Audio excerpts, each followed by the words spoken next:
देखिए, सबसे पहले अपडेट के बारे में आपको जानकारी दे देते हैं, फिर बताएँगे कि स्कॉलरशिप का जो फॉर्म है वो कब से फिलअप होगा और साथ ही साथ कौन-कौन से आपके पास डॉक्यूमेंट होनी चाहिए और उससे बड़ी बात कि इसमें जो है कौन लोग फॉर्म को भर पाएँगे और उनको जो है कितना स्कॉलरशिप मिलेगा। तो इनका ऑफिशियल पोर्टल पे आएँगे तो सबसे पहले देखेंगे तो अपडेट यहाँ पे निकल के आया हुआ है कि जो भी पोस्ट मैट्रिक छात्रवृत्ति है, शैक्षणिक वर्ष 2024-25 के लिए केवल संस्थान के लिए यहाँ क्लिक करें। यानी कि जो भी आपका इंस्टीट्यूट होता है, कॉलेज होता है, उसका जो है यहाँ पे रजिस्ट्रेशन किया जाता है। चूँकि जो भी संस्थान है या फिर इंस्टीट्यूट है, कॉलेज है, अगर रजिस्ट्रेशन यहाँ पे नहीं करता है, नहीं बताता है कि हम जो है किस प्रकार कोर्स करवाते हैं, तो फिर मान लीजिए उस संस्थान और कॉलेज से पढ़ाई करते हैं, अध्ययन कर रहे हैं, तो आप यहाँ पे फॉर्म को नहीं भर पाएंगे। ठीक है, तो सबसे पहले पोस्ट मैट्रिक स्कॉलरशिप में होता क्या है कि संस्थान का जो रजिस्ट्रेशन है वो कर लिया जाता है, उस पूरी डिटेल्स ले लिया जाता है, तब जो है छात्राओं के लिए जो है फॉर्म को खोला जाता है, जिसके माध्यम से आपको जो है फॉर्म भरनी होती है। फॉर्म कब से शुरू होंगे इसकी पूरी जानकारी हमने बताया हुआ है, लेकिन उससे पहले हम समझने की कोशिश करेंगे कि इसमें जो है किन छात्राओं को बेनिफिट मिलता है, कितना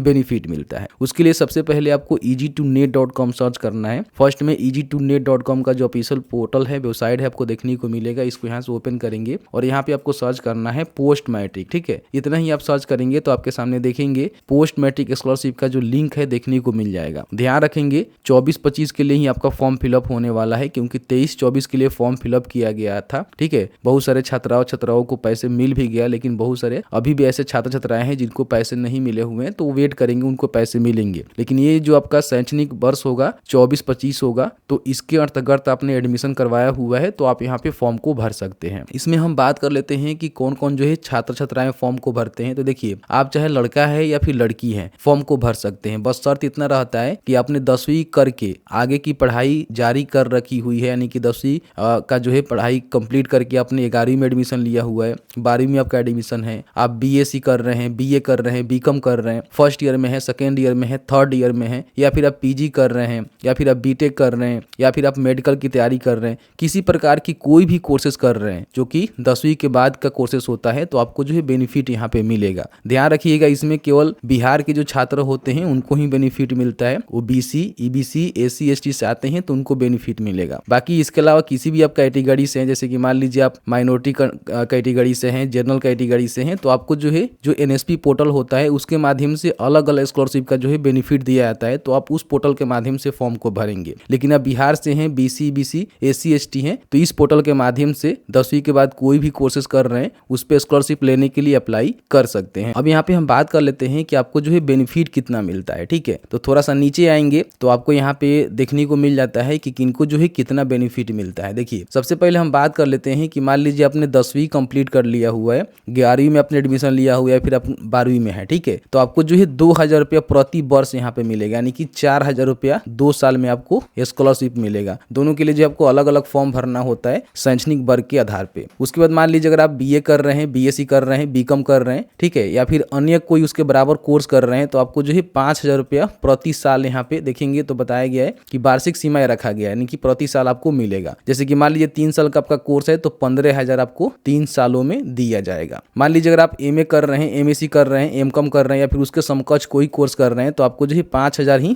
पर वर्ष यहाँ पे दिया जाएगा। अगर मान लीजिए आप आईटीआई कर रहे हैं तो आपको जो है 5000 ही मिलेगा। ठीक है, अगर आप मान लीजिए पॉलिटेक्निक कर रहे हैं, डिप्लोमा पाठ्यक्रम कर रहे हैं, तो आपको जो है 10,000 पर वर्ष आपको मिलेगा, यानी कि प्रति वर्ष मिलेगा। अगर आप मान लीजिए किसी प्रकार की कोई तकनीकी कोर्स कर रहे हैं, या फिर कोई मान लीजिए व्यवसायिक कोर्स कर रहे हैं, जिसमें आपका इंजीनियरिंग हो सकता है, मेडिकल हो सकता है, विधि हो सकता है, प्रबंधन हो सकता है, कृषि से रिलेटेड कोर्स हो सकता है, तो आपको जो है 15,000 रुपये पर साल यहाँ पे बेनिफिट देखने को मिलेगा। तो जो है वैसे जो छात्र छात्राएं होते हैं जो कि 10वीं के बाद किसी प्रकार की कोई भी कोर्स किसी भी संस्थान से कर रहे होते हैं, तो उनको जो है बेनिफिट मिल जाता है। ठीक है, अब यहाँ पे हम बात कर लेते हैं कि कुछ स्पेशल ऐसे इंस्टीट्यूट होते हैं जिसके माध्यम से अगर आपने जो भी प्रवेश परीक्षा होता है क्रैक करके एडमिशन लिया हुआ है, जैसे कि मान लीजिए भारतीय प्रबंधन संस्थान बोधगया से आपने एडमिशन लिया हुआ है, तो 75,000 रुपये जो है प्रति वर्ष आपको मिल जाएगा। यहाँ पे देख सकते हैं कि अन्य कोई प्रबंधन संस्थान जैसे कि चंद्रगुप्त प्रबंधन संस्थान हो गया, ललित नारायण मिश्र आर्थिक विकास हो गया, सामाजिक परिवर्तन संस्थान आदि हो गया, तो इससे जो है आपको 4 लाख रुपए यहाँ पे मिलता है। ठीक है, अगर आपने आईआईटी पटना में एडमिशन लिया हुआ है तो आपको 2 लाख, यहाँ पे देखेंगे नाईटी में आपने लिया हुआ है तो 1,25,000। इस तरह से अलग अलग जो स्पेशल जो इंस्टीट्यूट होते हैं जिसमें हाई टॉप प्रवेश परीक्षा होता है, एग्जाम क्रैक करके आपने एडमिशन लिया हुआ है, तो कहीं ना कहीं ये पोस्ट मैट्रिक स्कॉलरशिप के माध्यम से भी आपको स्कॉलरशिप यहाँ पे देखने को मिल जाता है। बाकी हम यहाँ पे बात कर लेते हैं हैं कि आपके पास जो है कौन कौन से डॉक्यूमेंट होनी चाहिए। ठीक है, तो डॉक्यूमेंट समझने के लिए